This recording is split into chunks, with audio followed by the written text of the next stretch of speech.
Hey, I am back, and I had a 3-hour nap.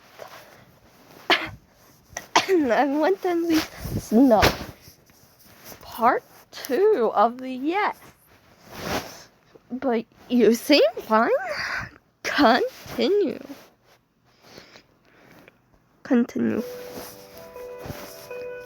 Well, we believe it started at the beginning of this year with Dr. Jolie. Actually, Mom, could I hear this part from Ray? It may help me understand a bit better. You look at her for a second before launching into your own story, eager for her advice and opinions. She looks at you, really looks at you like you're a person, not just some test subject. She listens to your story earnestly. When she has ideas and questions, she doesn't overstep her boundaries. It feels like you're involved in the process, like you have a seat at the table.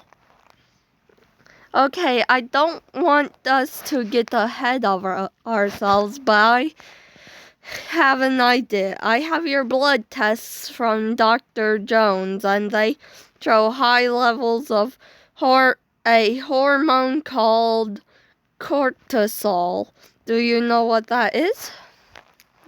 You nod yes. You've heard this before. Dr. Jolie continues to explain how some of your symptoms and aspects of your story are typical of a certain illness, one that seems very familiar.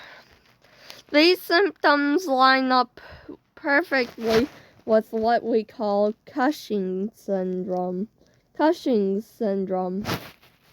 Based on your blood test, I believe that you may...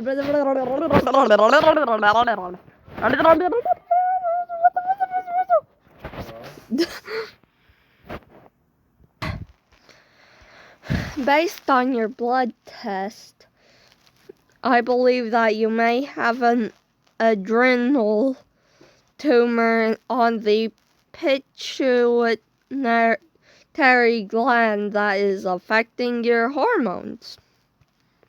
A tumor? Dr. Julie smiles and places a comforting hand on your shoulder. I understand that this seems pretty scary, but an MRI will. No, it's not that. It really wasn't. You couldn't really describe it, but you were almost happy. Cushing's syndrome. Is it treatable? Well, we should confirm that it is what you actually have first, but with treatment, it has been found to be completely reversible. You turn to Mom, who is smiling softly at your side. You hug her, and she holds you close as tears threaten to fall from your eyes. Thank you. Dr. Jolie walks with you and your mom as you head to the MRI. Hopefully, this will be the last of these exploratory tests. Several days later.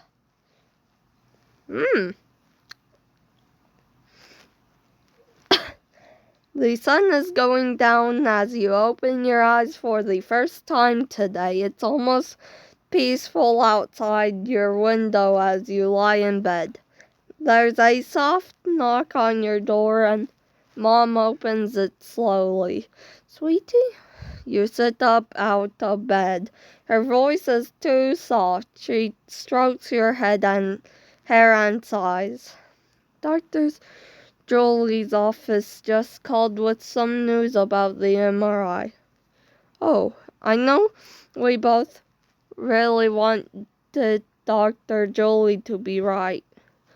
No, I'm sorry, but the scans came back negative for a tumor of any sort. You feel numb, like the world just dropped out from under you and you are floating. You know you're supposed to feel happy. You know you're supposed to be relieved, but in your mind, this was your solution. This was your answer. Was going to be the end of seeing all these doctors and getting all these tests done. The end of being poked and prodded, of being treated like a science experiment, of being less than human. But after everything, after all the hope you got from Dr. Julie, it's just another dead end. This isn't fair. This isn't how it's supposed to be.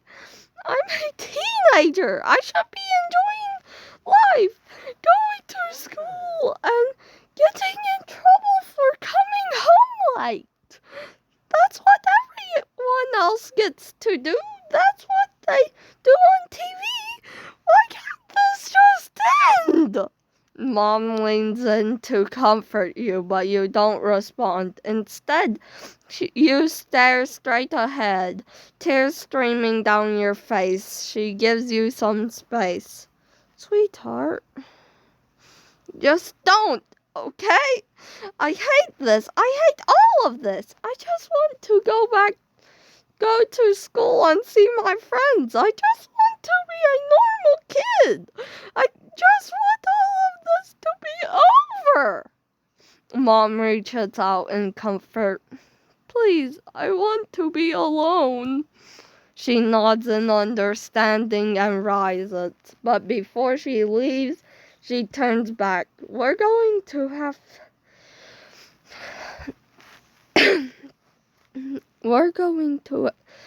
have to stop going to doctors for a little while. We don't have enough money to see anyone else, but I promise we're going to figure out what this is. She shuts the door behind her and you curl into a ball underneath your blankets, letting your sobs overtake your body. You cry until you are absolutely exhausted and you can't even move. Get up or sleep, because get up is crossed out, so.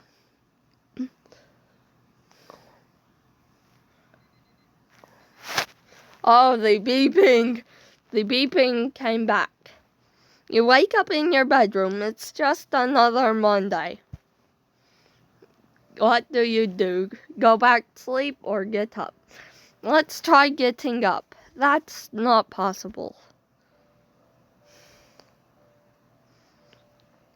You wake up again. It's still Monday. Go back to sleep or get up. Go back to sleep. You aren't ready to get up yet. You fall back asleep. You wake up again. It's still Monday. You think. What do? Go back to sleep. You fall back to sleep.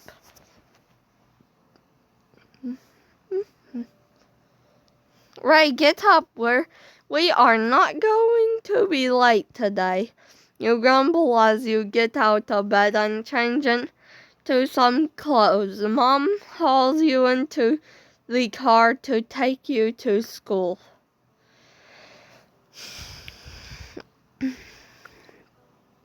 It's fall semester again. It's been 1 year since this all began, and despite being back at school semi-regularly, you still feel like you are always missing classes to catch up on sleep. Not to mention, you're still tired all the time. You fall asleep in a couple of your classes, but you end up making it through the entire school day, despite taking several naps, you're still exhausted. What do? I can't do any except for home. Your phone vibrates in your pocket. It's a text from Mom. She's out front to pick you up for another doctor's appointment. Right. It's your first appointment in a while, actually, but you got a strong recommendation from one of your previous doctors. Maybe this time it will be worth the cost. You grab your backpack and head down to the main office. By the end of last year, your family was too broke to see any more doctors, and that's not even considering the emotional cost of it all. But after a summer of no doctor's visits, your family has saved up enough money and paid enough bills to start looking into solutions again. The doctor comes in. Her coat reads Dr. Shipley.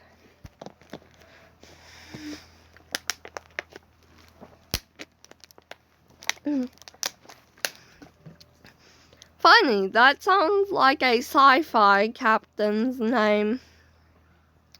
Mom launches into an explanation. Dr. Shipley, like all the rest of the doctors, listens to the spiel. She, like all the rest of the doctors, nods her head. It sounds like you'll benefit from a sleep study, although it could still be something else. Let's get you scheduled for one. Ooh! You sigh heavily, but make it the appointment nonetheless. You schedule it for next week in the sleep lab at the hospital. At least this test will be harder to fail, given how great I am at falling asleep. 1 week later. Mom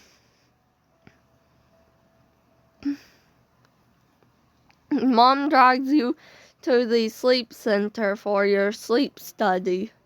You never stayed overnight at a hospital before, but this place is different than you expected. It's kind of cozy, with lots of closed-off rooms.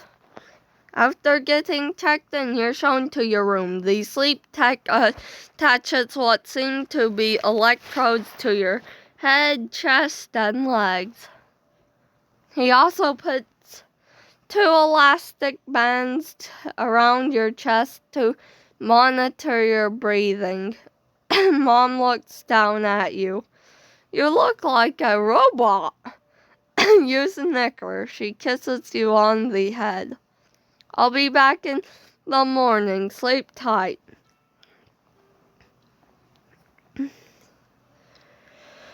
You crawl under the covers. The lights are off, and the sleep tech talks to you over the intercom. He asks you to close your eyes, look up, look down, look side to side, checking to see if the monitoring equipment is working properly. Tech. Okay, you're all set. Shout if you need anything. You fade into sleep.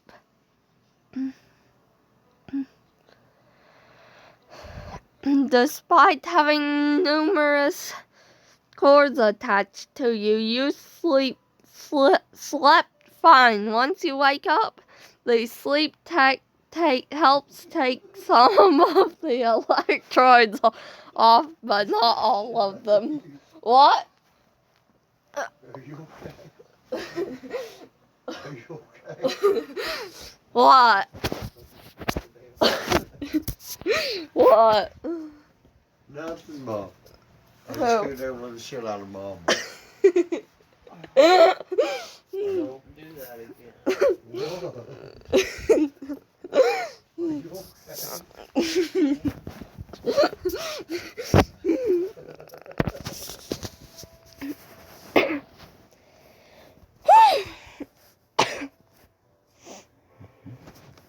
It's time for the nap test. We'll have you try and fall asleep for 30 minutes every hour. Every few hours. Once the nap tests are done, you will be free to go.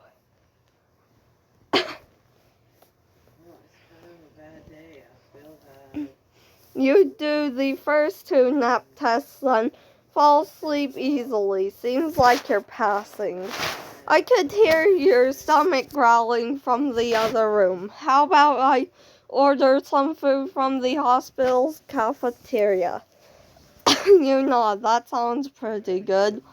What would you like for lunch? Mac and cheese, a sandwich, or soup? Mac and cheese.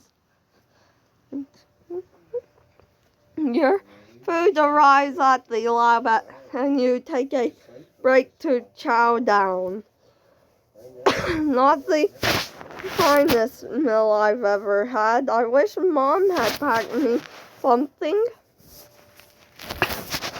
Time to get back to taking naps. This actually isn't as bad as you thought it would be.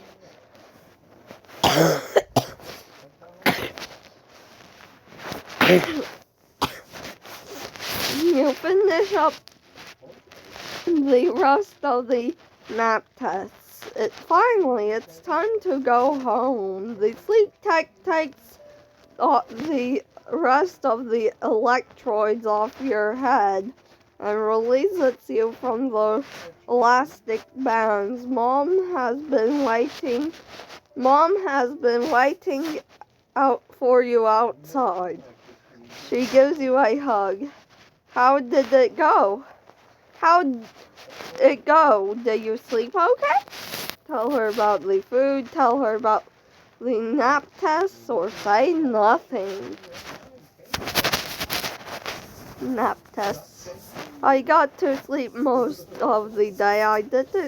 But I didn't feel like I was missing out on life. It wasn't too bad.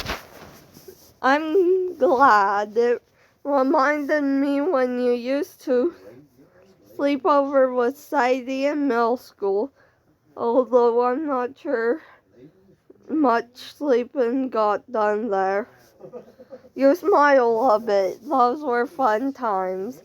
The 2 of you head out the door and home without another word about the study. What are you leaving me for then? Several weeks later,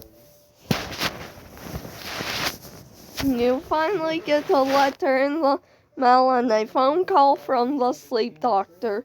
Mom talked with her on the phone for a while, but you've come to see her in person. No doubt you're just waiting to get informed about yet another dead end. So we got your results back from the sleep study. I understand that you have been looking for answers for quite some time, yeah? Yes? You give her a weak nod. She hands you a packet of papers. It has some charts with numbers you don't understand. Well, after reviewing the test results, I feel confident that your symptoms are tied to a condition you may have heard before. It seems like you have narcolepsy. You look up at her and stare in disbelief. Wait, it's been so long since all of this madness began. Is this it? Are you here? Do you finally have your answer? But narcolepsy isn't right. I'm not talking to anybody except YouTube. But narcolepsy isn't right. I've seen on TV that people just fall over all the time, usually for comedic effect. A few years ago, someone dressed up as Narcolepsy Man for Halloween, and it was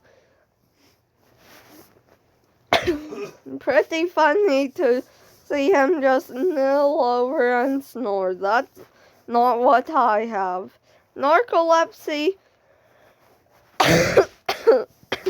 affects the brain's ability to regulate sleeping and waking cycles, which is characterized by the excessive sleepiness during the day and falling asleep for short spurts at a time.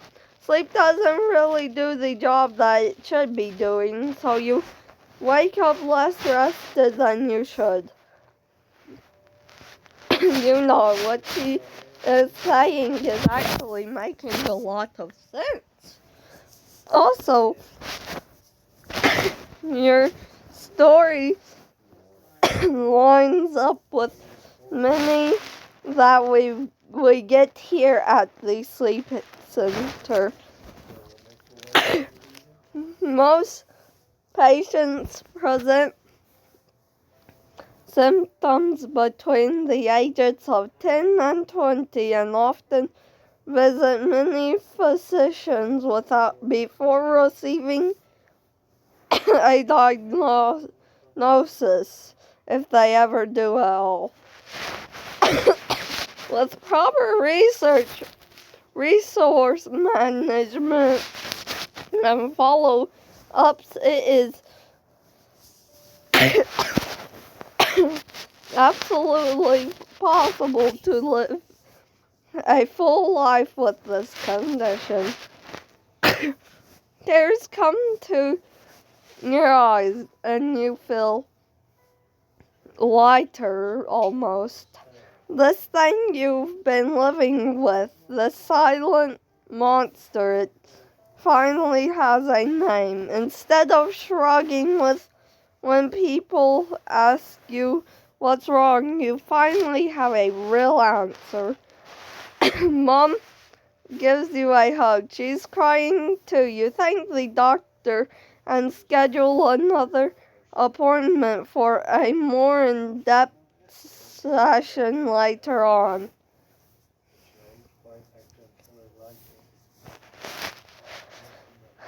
You and Mom are quiet on the ride home. Her entire demeanor has relaxed and you can see her relief. It's been a long couple of years for the both of you. Still, after this, the initial happiness of the diagnosis, a somber feeling has settled within you. You haven't said much since leaving the office. What's up? Be honest or lie. Be honest. I feel like I'm supposed to be happy about this, but I'm just not. Mom looks over at you, egging you on to say more. I don't know. I thought having a diagnosis would help, and it does help a little, but now we have to deal with the aftermath. You sigh heavily. Choose your words carefully or speak freely. Choose your words carefully. I know that you are trying to help, but I can't help but feel alone in all of this. Despite everything and everyone around me, no one really knows what it's like. It's just hard. Mom nods along with your words. I understand. It's been pretty tough for me too. Harsh or say nothing. You bite your tongue and let her speak. It's been heart-wrenching watching you change from the happy and boisterous girl you were to the worn-down person you are now. What these past few months have done, what these past few months have done to you. No young person should have to go through that, but that's no excuse to stop trying. Here's something to spill from your eyes and your hands shake. I'm not stupid, Mom. I know what managing a disease means. It means it's not curable. I'm going to live like this forever. If there's isn't any hope of getting better, why should I try at all? Mom pulls the car over to the side of the road, turning off the car so that she can look at you head on.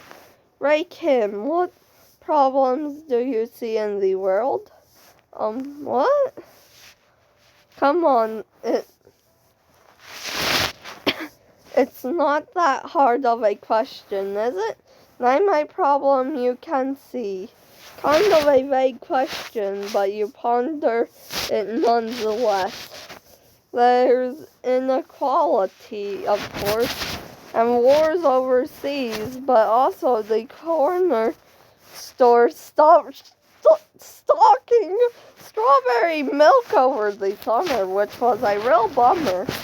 I feel bad for the people who liked strawberry milk now, because there's no more strawberry milk. Bad noises. Though I don't exactly like strawberry milk. I don't know. Though, that does sound pretty tasty. Then there is everything you and Mom saw. Doctors that didn't take you seriously. A lack of understanding from people about what you were experiencing. It hurts your heart to think of those things. Empathy. People who don't relate to things that they don't understand. Okay, who is going to solve that problem? Again, you are at a loss for words. Because the way I see it, if you see a problem and no one is there to fix it, isn't it on you to take the first step? You stop and think about that for a second. Did you get that off a Facebook post? Right, I'm being serious. You need to have a goal to work towards in order to keep going. Having a positive outlook on things is easy when life is going well, but sometimes life just sucks.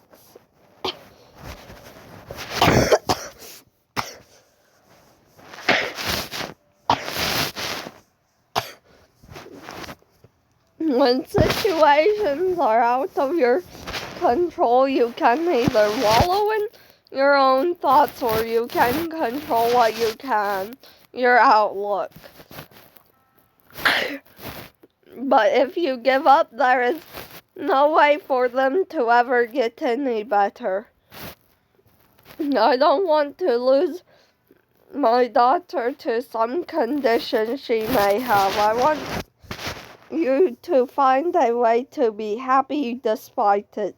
That's all I ever wanted for you. You can't help it anymore and spring forward to hug your mom. You cry into her shoulder as she pats your head. You both sit there for a bit until you calm back down. Your father and I are here for you. We will always be. You just can't give up hope on living a good life. You nod in her arms. You understand what you need to do now. It's Tuesday. Sadie is down the hall walking toward you, but she hasn't looked up from her phone yet. It's now or never. Sadie! She looks up and sees you smiling. She can't help but smile back. Ray, long time no see. Are you visiting again? No, I'm actually back. For real this time. You're all better now? Your smile falters just for a moment. No, I got a real diagnosis, though. I think this one is legit too. You both stand there looking at each other. It's been months since everything went down between you two. The two of you. You aren't quite sure what to say at this point. Look, I'm sorry I've been kind of distant. Everything just kept piling up and I don't know what to do with myself. But you actually tried to reach out when no one else seemed to care. I should have been a better friend to you. You shift your weight and take a deep breath. I was wondering, do you want to come over and write with me after school today?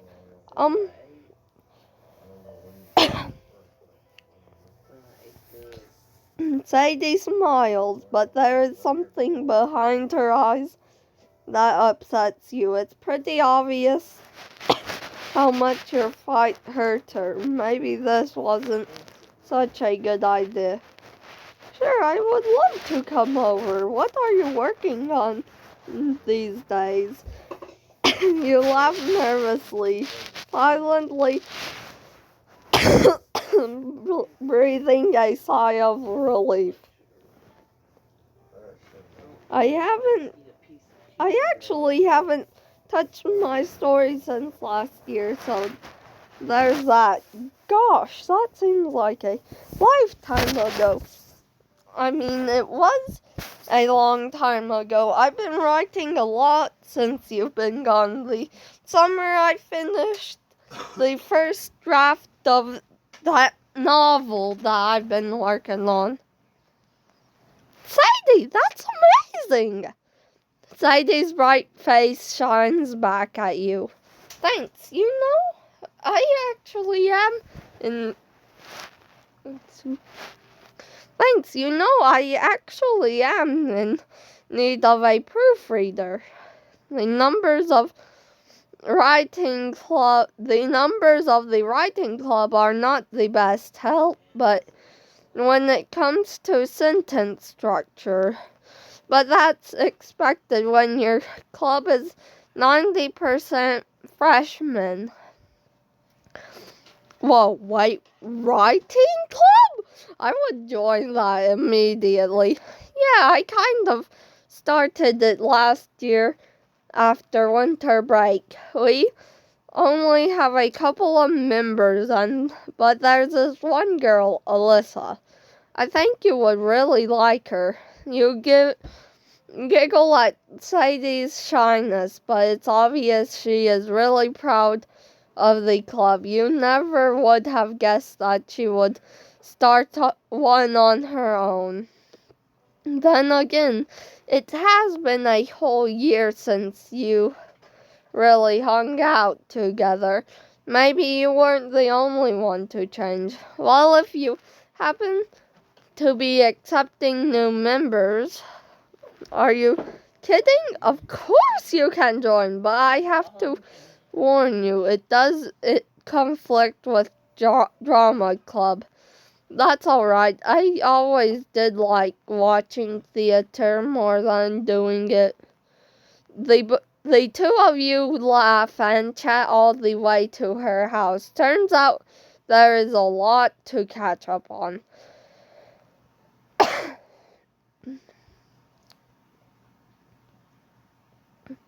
Epilogue. You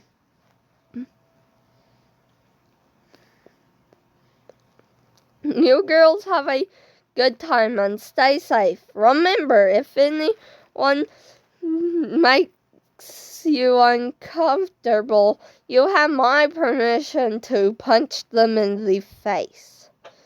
Thanks, Mom. And if anyone touches you, thanks, Mom! Okay, have fun. I packed you both quinoa salad in case you get hungry.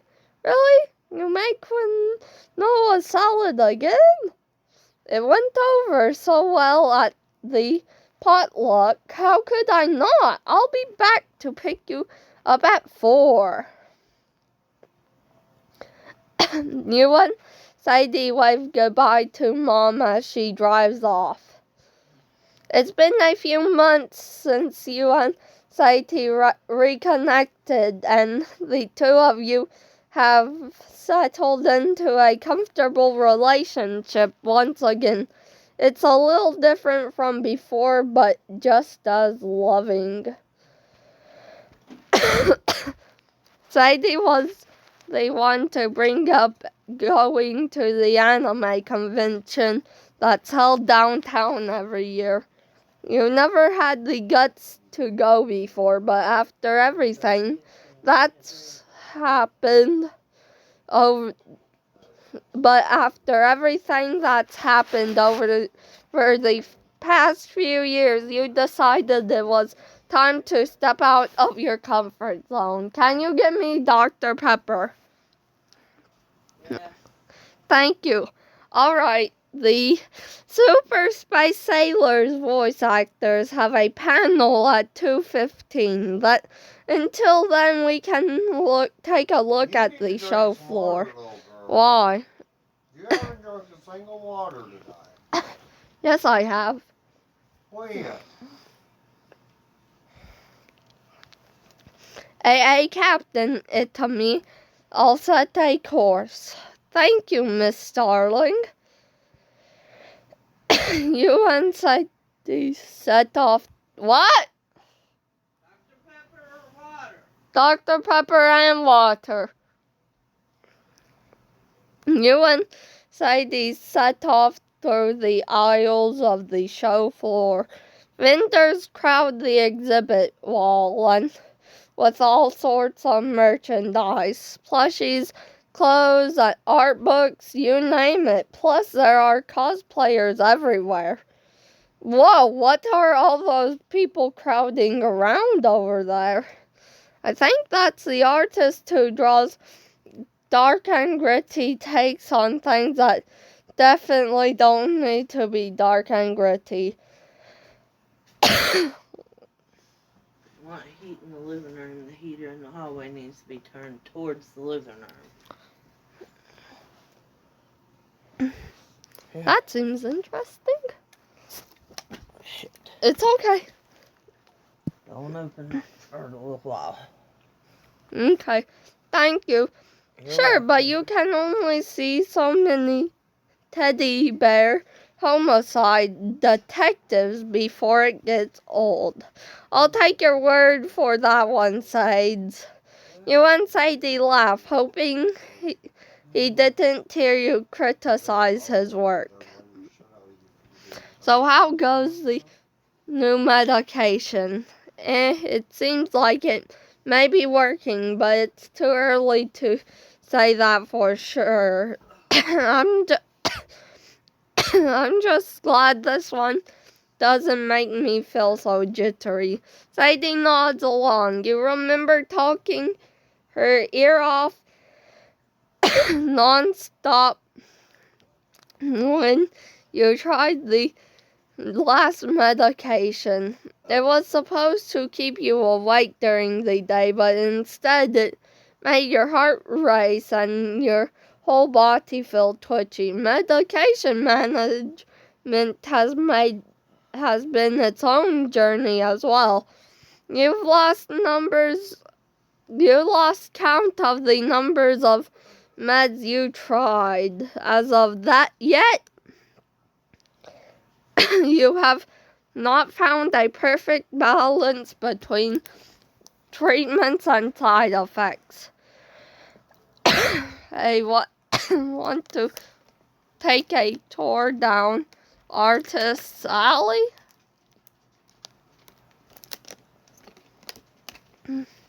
The two of you take a hard left and head down the path of posters and prints that line the wall. A interesting piece of art catches your eye, hanging on the wall at one of the booths.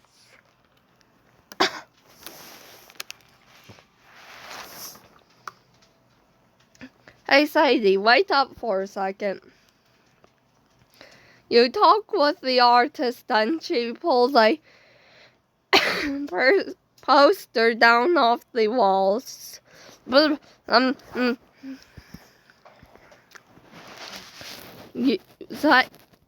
off the wall. Sadie gives you a bit of a side-eye glance. You hold the piece in your hand. It's a picture of a cello, but the background is made up of playbills from various musicals. It seems like it was made for you.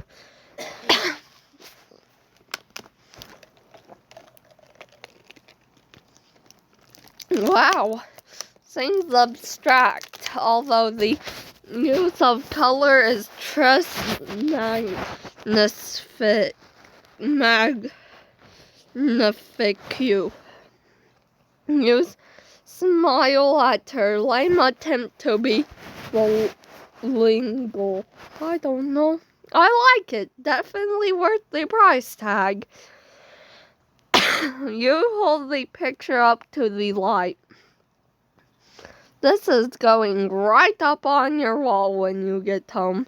Having to quit orchestra and drama club has been tough, but you don't see your friends nearly as much anymore. But focusing on schoolwork has paid off pretty well. It took some time to get into the swing of things, but you're going to pass all of your classes this year. Your homeroom teacher even told you how impressed she was. You gently place the picture in your bag and continue with Sadie. I was meaning to ask you, Alyssa and I are going to stop by the new boba place down the street tonight. Do you want to come? I would, but I have a doctor's appointment today. No rest for the wicked, as they say. Oh well, we can postpone if you want. Oh no, you guys go have fun, but let me know what flavors they have. We can go some other time.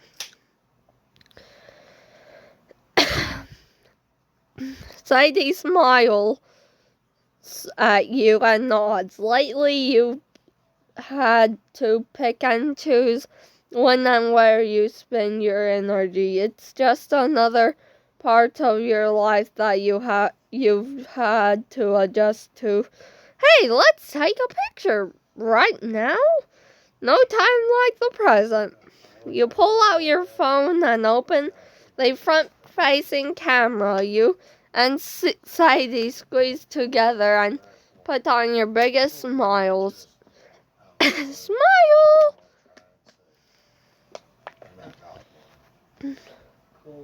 Feeling fine. The camera shutter is freezing the moment in time. Oh, that looks so wholesome, though. Despite everything, life has found a new version of normal for you. I'm taking a picture of this, and despite everything, life has found a new version of normal for you. You'll look back on this moment when you need to remember how much love and support you have in your life. And you'll keep on smiling. Ooh.